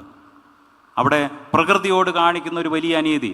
കഴിഞ്ഞ ദിവസം വായിച്ച ഒരു പുസ്തകത്തിൽ കണ്ടതുപോലെ ഏറ്റവും നിസ്സാരനായ ഈച്ചകൾ ഈ ലോകത്ത് നിന്ന് അപ്രത്യക്ഷമായാൽ എന്ത് സംഭവിക്കും? ഈ ലോകത്ത് നിന്ന് ഈച്ചകൾ നഷ്ടപ്പെട്ടു പോയാൽ എന്താ സംഭവിക്കുന്നത്? പറയുന്നത് 6 മാസത്തിനകം ഇവിടെയുള്ള പ്രൊഡക്ഷൻ 4-1 കുറയുമെന്നാണ് പറയുന്നത്. 3-4 വർഷം കൊണ്ട് ഭൂമി മരുഭൂമിയായി തീരുമെന്നാണ് പറയുന്നത്. എന്തുകൊണ്ടാണ്? ഇവിടെയുള്ള സർവ്വ വെജിറ്റേഷനും ഇല്ലാതായി ഒരു തീഗോളമായി മാറുവാൻ കൂടുതൽ സമയമൊന്നും വേണ്ട എന്നാണ് പറയുന്നത്. പ്രകൃതിയോട് ചേർന്ന് നിൽക്കുവാനുള്ള ചില ദൗത്യങ്ങൾ നമ്മളെ കൊണ്ട് ചെയ്യാൻ സാധിക്കുന്നുണ്ടോ? ഗീവറീസ് സാദ ചെയ്തൊരു കാര്യം അതാണ്. ഗീവറീസ് സാദ ആ ലോകം മുഴുവൻ നശിക്കാൻ പോകുന്നു എന്നറിഞ്ഞപ്പോൾ അതിനെതിരായി തൻ്റെ ഇടത്തോടെ നിൽക്കുവാൻ ധൈര്യം കാണിച്ചവൻ, അവൻ്റെ ധൈര്യം എന്നുള്ളത് അവനെ പ്രതി മാത്രമായിരുന്നില്ല, അവൻ ആ സമൂഹത്തോട് കാണിച്ച വലിയ ഉത്തരവാദിത്തത്തിൻ്റെ ഭാഗം കൂടിയായിരുന്നു. നമ്മെ സംബന്ധിച്ചിടത്തോളം നമ്മൾ അറിഞ്ഞിരിക്കണം, ആദ്യത്തെ പരിശീലനത്തിൻ്റെ ഭാഗമായി ഞാൻ സൂചിപ്പിക്കുകയാണ്, ഇന്ന് നാം നേരിടുന്ന ഒരു വലിയ പ്രതിസന്ധി നമുക്കുള്ളതിനേക്കാൾ കൂടുതൽ നമ്മൾ ഉപയോഗിക്കുന്നു എന്നുള്ളതാണ്. നമുക്കൊരു മാതൃക കാണിച്ചു കൊടുക്കാൻ നമ്മളെ കൊണ്ട് സാധിക്കുന്നില്ല എന്നുള്ളതാണ്. എല്ലാറ്റിനും ഇന്ന് കണക്കുകളുണ്ട്. പുതിയ കണക്കുകൾ പറയുന്നത് നിങ്ങൾ കേൾക്കണം. ഈ വർഷം നമുക്ക് ഉപയോഗിക്കുവാൻ ലഭിച്ചിരിക്കുന്നതിൻ്റെ 2024 ഡിസംബർ മാസം വരെ നമുക്ക് ഉപയോഗിക്കാൻ ലഭിച്ചിരിക്കുന്നതിൻ്റെ പൂർണ്ണമായ ഉപയോഗം ജൂലൈ അവസാനം ഓഗസ്റ്റ് ആദ്യവാരത്തിൽ നമ്മൾ തീർത്തു കഴിഞ്ഞു. വളരെ ലളിതമായി പറഞ്ഞാൽ 30-ാം തീയതി വരെ ശമ്പളം കിട്ടുന്നത് 16-ാം തീയതി ശമ്പളം തീർന്നാൽ എന്താ സംഭവിക്കുന്നത്? കടം വാങ്ങേണ്ടി വരും, അല്ലേ? നമ്മൾ കഴിഞ്ഞ ഓഗസ്റ്റ് മുതലുള്ള ഡിസംബർ വരെയുള്ള സമയത്ത് ഈ ലോകം ഉപയോഗപ്പെടുത്തിയത് മുഴുവൻ 2025 വിഭവങ്ങളായിരുന്നു. നമ്മളെ തന്നെ ഒന്ന് വിലയിരുത്തി നോക്കൂ.